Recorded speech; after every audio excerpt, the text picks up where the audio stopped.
I've been a journalist for more than 25 years now. Tonight, the search continues. Being in news has taken me all over the world. Good evening, everyone. I'm Terry Zahn. He was an award-winning journalist, a dear friend and colleague, a loving husband, not to mention a devoted parrot head.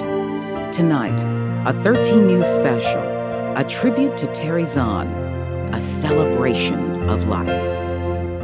I'm Barbara Sierra, and in this half hour, we'll look back at Terry's journey through Hampton Roads, a journey that took viewers around the world covering the news and behind the scenes for a most personal battle with cancer. For the last 5 years of his career, Terry occupied the anchor chair behind me. But his tenure in Hampton Roads started on another television news set, across the Elizabeth River. I'm Les Smith from WVEC News 10. WVEC has been kind enough to allow Terry's many friends here at WVEC the chance to share our feelings about him with you. Beginning in 1981 and for a dozen years, Terry was our leader and our friend. In fact, much of what many of us know about broadcast journalism, we learned from Terry Zahn.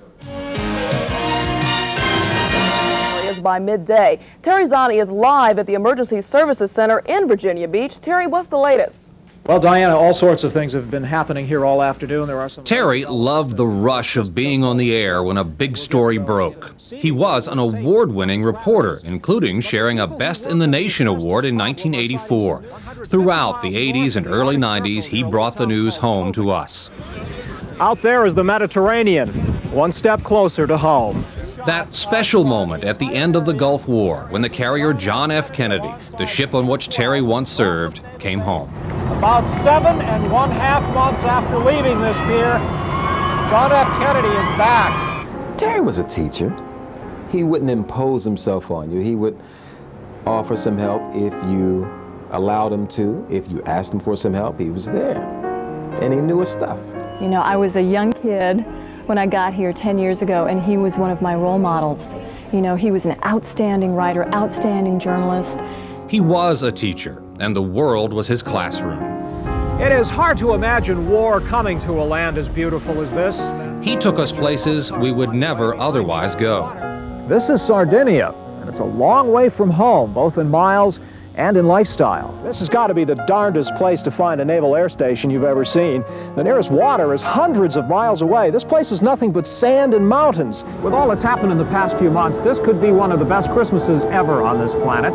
On the air, Terry was unflappable. But behind the scenes, well, check out the time a novice weatherman got tangled up in his cables. You think this is easy? You think it's fun?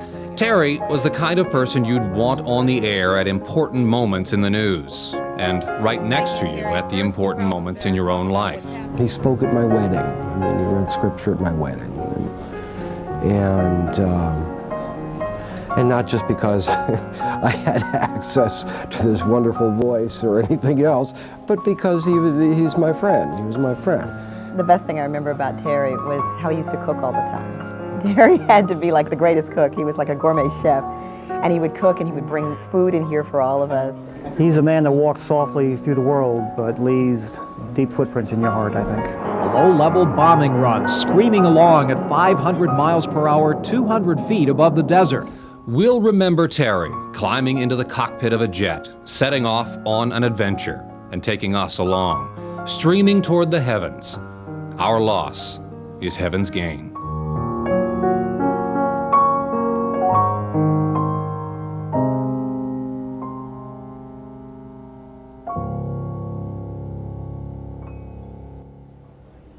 Terry moved here to WVEC in 1994. 3 years later, he would face a life-changing crisis. He picked up a suitcase and felt his back snap. It was the sound of a vertebrae compressing. He was diagnosed with multiple myeloma, a rare form of bone marrow cancer. And frankly, the prognosis is not entirely hopeful. But you would have never known it by Terry's energy, enthusiasm, and determination to beat this cancer. For Terry, fighting cancer was an adventure. He spent his career telling stories of adventure, so he told this story too on the news. An unforgettable story of hope, a story of success. And during the 6 p.m. news on October 3rd, I told everyone.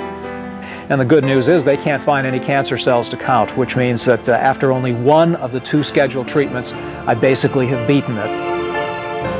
If the news was so good, then why? Why did the cancer come back with such a vengeance just 2 years later? Can it come back with a, in a very aggressive state like this, very dramatically, growing back very rapidly, uncontrollably? Yes, it can. And in his case, that's what happened. Dr. Tom Alberico was with Terry as he began the fight with standard chemotherapy. Terry responded well. The cancer cells were cut in half. The success led him to the next step, high-dose chemotherapy. If he kept improving, Terry could try an experimental transplant, his best hope to beat the cancer. For that, he was given a drug to overproduce baby blood cells called stem cells. It's about $300 a vial, and you use 2 vials per dose. So you're looking at about $600. $600 for that? Whoa! The results brought more reason for optimism. So you are 5 times plus over the high end of normal, 58.6. Holy. That's remarkable. That's probably, I think you have come back faster than any person I've ever seen. Again, Terry's words. We needed a total of 5 million stem cells. We got 72 million, and that was a local record. Dorothy mixed the little baggies of stem cells with a preservative and froze them in liquid nitrogen. My hopes, my future, my life itself now depended on these 8 bags waiting at 312 degrees below zero for the next step. Throughout his battle, Terry kept his sense of humor. I was bald and my head was cold. By late summer 1997, Terry was ready for the high-dose chemo. It would wipe out his bone marrow and hopefully the cancer in it. It was dangerous because he had nothing left to fight infection, even a cold. This is it, Terry. Bone marrow, lots and lots of cells in here. The stem cells headed to Terry's bone marrow, but he also got sick. So sick he was rushed to the hospital and then moved back to isolation in Norfolk. But a month later, what Terry believed in came true. He was in remission. Now, after 6 months of hard running, the race is over. This is it. This is the end of the track. Actually, there's still about a quarter of a mile left to go along city streets, but really it's kind of appropriate that we stop here, short of the finish. That's because since we don't know where the cancer came from, we can't know whether it will return. When the cancer returned this fall, it came back in spades, and he knew it. It just literally exploded from there, and the disease was very resistant to anything that we did to try to stop it. By agreeing to experimental treatments, Terry will help cancer patients to come. All patients who go through what Terry went through contribute to man's knowledge ultimately and help us ultimately to hopefully cure these diseases. He's already had an impact on cancer patients of today.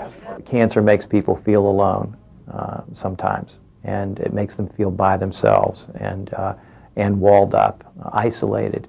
And I think by Terry's coming forward with his disease, being so involved with the American Cancer Society, he broke down a lot of those walls and barriers, and that's how I'll remember him. Terry's story didn't have the storybook ending, but he wrote and lived the final chapter with a healthy dose of courage and class, and we're all better for it. I'm Catherine Barrett. I'm Regina Mobley. When the big C, cancer, comes into your family, it has changed forever. I know this firsthand. My 12-year-old daughter, Renee, is a cancer survivor. So when Terry learned he had cancer, I was able to navigate him through some of the difficulties associated with treatment. The diagnosis changed Terry, and it dramatically changed the American Cancer Society's Relay for Life. It was Terry Zahn who put Relay for Life on the map in Hampton Roads and across the nation.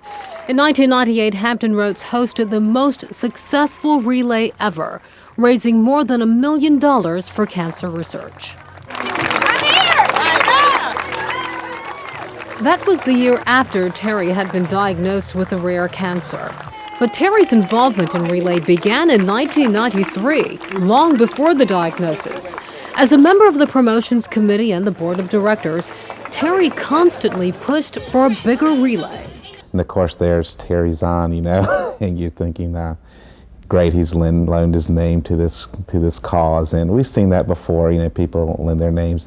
And very quickly you began to learn he wasn't there to show up and just be Terry Zahn. He was in there working, making decisions, taking on responsibilities, following up, and it was special. You saw that he was something special, something different, somebody committed to fighting cancer. Terry joined forces with other media partners to spread the word about the need to fund cutting-edge cancer research. Radio legends Joe Hopple and Dick Lamb joined Terry in a public service announcement for team recruitment. I came to appreciate Terry both as a person and as a professional. And as a person, you'll hear it time and again. Nicest guy you'd ever want to meet. And it's not just a line in this case, he was the real deal. You know, as professional By 1996, the relay had blossomed. Terry invited me to speak to the crowd as the mother of a cancer survivor, Renee Mobley. I remember thinking as I looked into the sea of people that there were volunteers at the relay who in the next year would be diagnosed with cancer. It's the second leading cause of death in America. I never imagined Terry Zahn would be one of them. Terry's life changed dramatically after the diagnosis, but not his determination to keep fighting the good fight. The 1998 Relay for Life featured Terry Zahn as the survivor. He walked hand in hand with Virginia Beach Mayor Myra Obendorf, who battled breast cancer. It was very moving. Terry and Myra both together walking, wearing the red sashes. And knowing that Terry had been involved with this from the very beginning, I thought it was rather unusual that he should come down with cancer after he had been leading the fundraising event here in Hampton Roads for so long. Even as a late spring nor'easter blew through in 1999, Terry's relay again raised $1 million. But there was another storm on the horizon, a storm called relapse. Terry was to chair the first relay of the century, but in November he passed the responsibility on to Vice Chair Vicki Mayfield. It's very difficult for anyone involved in relay to ever let go of it once you've been involved, and relay was everything to Terry. Last year, Terry, one of the profession's best storytellers, told the story of Relay for Life in a video for the American Cancer Society. For his work over the years, Terry in 1999 received the American Cancer Society's Lifetime Achievement Award. In honor of Terry Zahn, we will keep fighting the good fight. I'm Joe Flanagan. When the news of Terry's death filtered into the community, there was both shock at his passing and great praise for his courageous battle against cancer. Even though he isn't going to be with us physically, he will be with us emotionally, and he made the Hampton Roads region a much better place to live in, because he wasn't afraid to own up to things and to tell us what he had to go through and to give us hope. Hope was the one word Virginia Beach Mayor Myra Obendorf kept using when we sat down to talk about Terry. And I know the one thing he would want people to understand is, even though it didn't work out, people should never give up having hope and working to make good things happen. If we can't do it for ourselves, then for somebody who's going to follow us. Mayor Obendorf and Terry fought cancer alongside each other. Terry's Relay for Life video now plays all over the nation and inspires thousands to fight the good fight.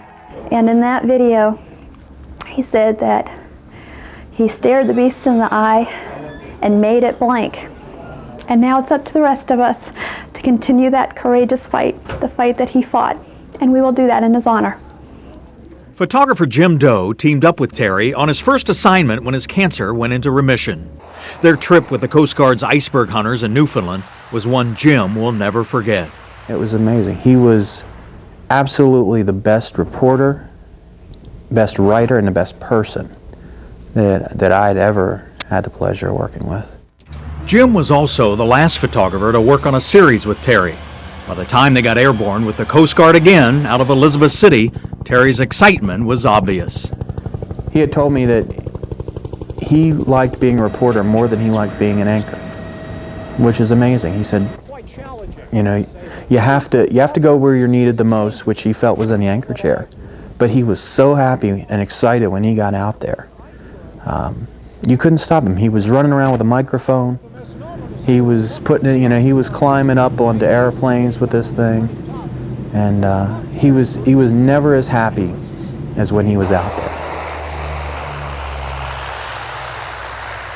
Barbara Sierra talked to former anchor Cynthia Lima today about Terry's passing. You couldn't help but realize that he was someone really special. You know, loyal, and a friend in Terry was a friend for life. At the American Cancer Society's Relay for Life, on the south side... He just had this aura around him that set other people to glowing. And, you know, we light the candles at the Walk for Life to commemorate people, and I can see a whole sea of candles for Terry. For you, Terry. Joe Flanagan, 13 News. News of Terry Zahn's death hit hard not only in Hampton Roads, but also here at the state capitol. Lawmakers took time out from their busy schedule to remember Terry. Terry was just a great individual, and he's going to be a tragic loss for all of Hampton Roads. He was not just a good TV personality, but he was a good person and a good leader in our community, and it's going to be a huge loss for us to feel. Well, he was a very courageous guy. I can certainly relate to what he went through because I'm a cancer survivor myself. So when I was watching his progress in the last couple of years, I could certainly relate to all those things. I was excited like everybody was that he was making it. And it's just very sad for all of us and for Hampton Roads that we've lost him. He's a very great guy, and he will be missed and remembered a long time, I can assure you. My heart goes to his family and to his friends and to everyone at the station. You know, he was such a charitable man and such a giving and generous person. He shared so much personally about his experience, and I think it helped so many people in the public really understand what he went through and what other people who are suffering from cancer go through. He'd spoken on a number of occasions at different groups that I've been involved with, and he was just a fabulous guy, and it's a great loss for Hampton Roads. It really is. I think our area has lost a very important citizen who was very humane in his actions toward all people, but especially kind to young people and children. I remember him as hosting a show that one of the fundraising groups had, and he was just so gracious and so kind to all of the young people there. And I have had an opportunity to talk to a lot of people in my hometown, and everybody, even those who did not know him except through television, feel the loss. I think people were fighting with him and thought that he was on his way to recovery. Obviously, it's a loss not only for the news media, but for the public generally. I get to wear two hats here at Channel 13, covering not only politics but also the military, and I had the good fortune of getting to cover both with Terry. He was with me up in Washington for the second inauguration of President Clinton back in 1997, but that's not my favorite Terry story. My favorite Terry story has to do with the military. A couple of years ago, for the commissioning of the USS Harry S. Truman, everything that could possibly have gone wrong that day did. It poured rain right before the president was to speak at this commissioning. All of our equipment got soaked. Everybody was in a terrible mood, and it could have just gone horribly. But Terry was a thorough pro at that event. He was able to rely thoroughly on his great military background, and his good wit and his humor made for a wonderful broadcast, and he really, really saved the day that day. And that's what I think I'll remember most about Terry Zahn. Also in Richmond this week, Norfolk delegates Gerald Jones and Don Williams drafted a memorial resolution paying tribute to Terry. At this point, Terry would probably say, "Enough about me, really." But I'm compelled to take just another moment to tell you about the essence of a man I was proud to call my friend. Terry's diplomacy knew no bounds. His generosity of spirit was endless. And as I say goodbye, I pray for all our sakes that his courage is contagious. This is the place where Terry made memories with his extended family at WVEC. And here, his office, just as he left it, it feels like he'll be back any minute. His Green Bay Packers mug, next to the miniature collie that looks just like his dog Buffy, and his wall of personal photographs and mementos that tell the story of a journalist who would go to the ends of the earth to show us what we haven't seen, to tell us what we may not know, to make sure the heroes of the past are not forgotten. A sun worshiper today might call this a beach to die for. A half-century ago, a lot of Americans did just that. Back then, this was Omaha Beach. In the dreary gray pre-dawn hours of a June morning 50 years ago, the Germans in this bunker looked out across the English Channel and saw the biggest invasion force in history. The date has become so famous that no further explanation is needed. It was the 6th of June, 1944. It was D-Day. The thing about Terry's journalism is you always walked away knowing more than when you walked in. His wall shows he was partial to a military story. He served as an officer in the Navy and made 2 deployments aboard the John F. Kennedy before his career as a broadcast journalist. He revisited the JFK in 1991. In fact, this photograph on Terry's wall was taken in Egypt during that trip. Regina Mobley, Joe Flanagan, and Terry Zahn all worked for different television stations. But when Regina ran into some trouble, she remembers Terry extending a warm hand of friendship. My purse was stolen, along with my passport and all of my money. And Terry was very concerned and offered me a lot of support, saying, hey kid, you'll get back to the States. Everything's going to be okay. The Navy's going to look out for you. And he was very concerned for my well-being. But that pretty much describes Terry Zahn. He was always concerned about your well-being and not so much about his own well-being. Terry did think of others before himself. He worked to raise money and awareness for the American Cancer Society's Relay for Life years before he was diagnosed with the disease. Yes, Terry tackled serious projects, but he didn't take himself too seriously. He had a playful side. The side that admitted to being a self-proclaimed parrot head. You know, those people who just love the music of Jimmy Buffett. Terry's fight with cancer came to the attention of Jimmy Buffett. And, well, Terry tells the story best. Call it an offer I couldn't refuse. A limousine picked up my wife Jean and me at the station. Jimmy Buffett's limo. His child's car seat was in the front seat. We roared off, and when we hit the heavy traffic at the amphitheater, a sheriff's car, lights flashing, escorted us around the jam to the backstage area. And there, for the show, Jean and I met Jimmy Buffett. And yes, he's just as nice a guy as I had hoped he'd be. As you might expect, Jimmy Buffett became a part of Terry's wall of memories in his office. Terry, his wife Jean, and Jimmy, all grinning with parrot-head smiles.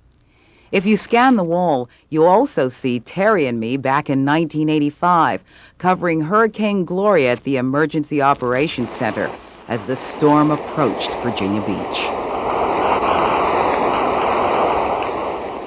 I remember Terry telling me as we stood there, "Why do journalists move in as most people move out?" We laughed and enjoyed the adrenaline rush of covering the storm. And sometimes we laughed for no reason at all. Let me take you back a few years to one of our favorite outtakes. Good evening, everyone. I'm Terry Zahn. And I'm...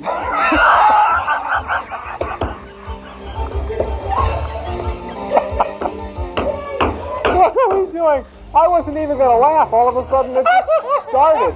There's nothing funny. It didn't have to be funny for us to share a silly moment. That's how I would like to remember Terry, sharing a laugh and a smile. Thinking of those times, I wonder, what would I have said if I had only known that the last time I saw him sit behind his desk would be the last time. I think I would have scanned his wall for this photograph, where he soared into the heavens aboard a military aircraft, doing what he did best, reaching for the next adventure. I think I would have said, "Thanks for the memories, old friend. Thanks for the memories."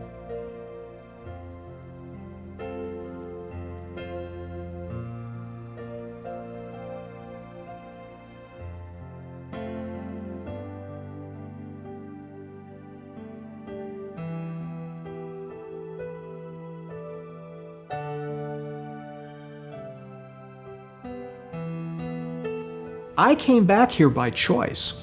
I came back here because I had been here when I was in the Navy. And very few people in television get to pick the market they want to work. But the job came open and I came here because it was Hampton Roads, because I wanted to live in Hampton Roads. Everybody was willing to talk and be your buddy, and that's what endeared me to Hampton Roads right away. That plus the weather, it's a whole lot better than some of the places I've lived where it's been cold and snowing and all sorts of things. So it's just a perfect location with some awfully nice people. It's a great place to live.